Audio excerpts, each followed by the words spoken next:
مكونات ساندوتش: بيض مسلوق، مايونيز، كاتشب، طماطم متقطعه صغير او طماطم تشيريز متقطعه نصاص، فلفل الوان متقطع جوليان، وميكس لانشون، ممكن لانشون فراخ او تركي، وروست بيف، ولانشون لحمه عادي. هنبتدي الاول البيض المسلوق، نحط عليه شويه ملح وفلفل،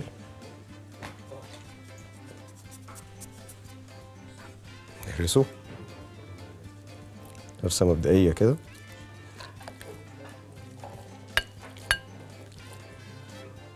بعد كده نحط مايونيز،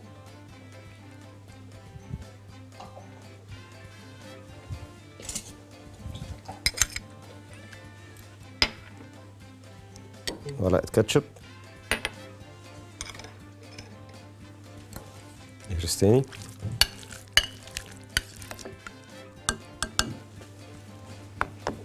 نحط فلفل ألوان،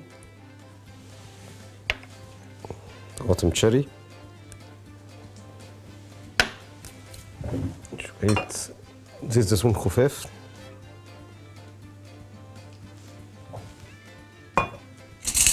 ونقلب.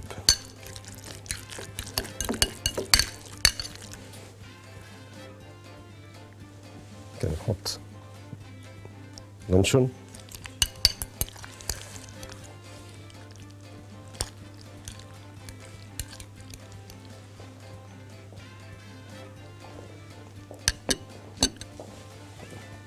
تركي،